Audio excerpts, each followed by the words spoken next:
Monsieur le ministre Ablaye Diop, bonjour. Bonjour.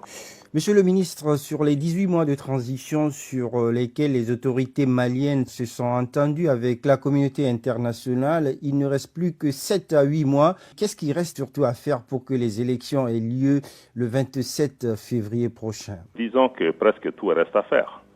Parce qu'en termes d'acquis sur les 10 premiers mois, il y a très peu vraiment d'éléments probants pour nous permettre d'avancer par rapport à la révision constitutionnelle, à l'organe de gestion des élections, la préparation matérielle des élections. Il y a très peu d'acquis, donc les défis sont énormes. Est-ce que cela veut dire que la date ne pourra pas être respectée? Il y a un engagement qui a été pris par les plus hautes autorités du Mali par rapport à la date.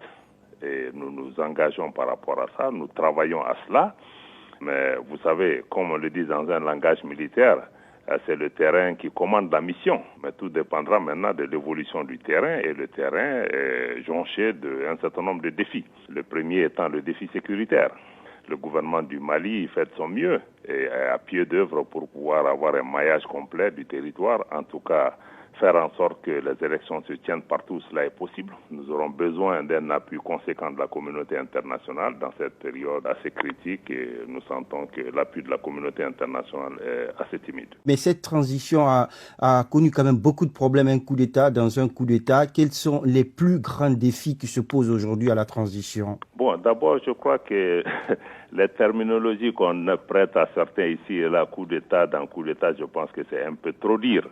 Le 18 août, ce qui s'est passé, c'est qu'il y a eu une intervention des forces patriotiques de l'armée sur la scène politique qui venait parachever 6 mois de demande pour un changement du régime. Et ce qui s'est passé au mois de mai, je crois que c'est difficile de parler pour des autorités qui n'étaient pas elles-mêmes élues, et qu'il y a eu une rectification du processus de transition face à un certain blocage. Nous avons frôlé un affrontement direct entre des éléments de l'armée.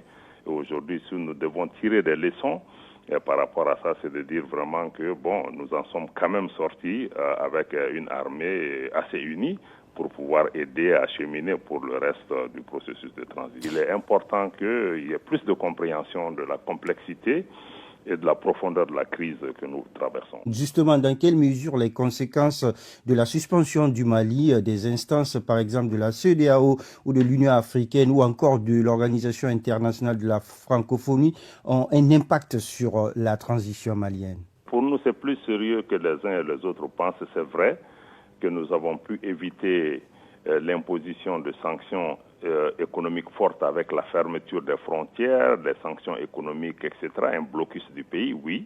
Mais dans la pratique, beaucoup de nos partenaires limitent leur intervention uniquement au financement des élections. Et les autres secteurs économiques et sociaux du pays sont laissés de côté. Et ça crée une situation parce qu'il y a une tension sociale et économique assez forte. Donc si le pays n'est pas aidé de façon globale, se focaliser sur les seules élections ne nous aideront pas. Il y a lieu vraiment pour les partenaires de comprendre que ces institutions n'ont pas demandé de boycotter le Mali, plutôt demandé de l'accompagner. Et on n'arrivera pas à ces élections s'il n'y a pas un accompagnement conséquent. Oui, mais vous comprenez aussi, monsieur le ministre, leur réticence face à un pouvoir qui n'est pas élu. Nous comprenons cela, mais il faut faire preuve de réalisme et de pragmatisme. L'objectif n'est pas de regarder dans le rétroviseur, l'objectif n'est pas de continuer à disserter sur ce qui s'est passé, mais comment sortir de cette situation, comment revenir à une situation normale qui permette vraiment au Mali et aux Maliens, c'est dans l'intérêt des Maliens eux-mêmes de revenir à un régime démocratique normal, mais les défis sont énormes et ce n'est pas des postures qui peuvent aider. Il faut vraiment regarder de façon pragmatique qu'est-ce qu'on peut faire sur le plan sécuritaire, qu'est-ce qu'on peut faire pour aider les Maliens à organiser des élections, sortir de ça, mais même pas seulement des élections, encore une fois, M. Barry, j'insiste là-dessus. Il faut qu'il y ait des élections bien organisées, parce que la crise de 2018 est consécutive à des élections qui étaient mal organisées. Donc si on se précipite pour aller à des élections qui ne sont pas bien préparées, je crains qu'immédiatement après, on retombe dans une crise post-électorale, on retombe à une incursion une nouvelle fois de l'armée sur la scène politique. Donc les solutions doivent être durables pour éviter qu'on ne retombe dans cette situation. Il faut des élections, mais il faut de bonnes élections et des élections crédibles. Merci beaucoup, monsieur Ablaye Diop. Je rappelle que vous êtes le ministre malien des Affaires étrangères et de la coopération internationale.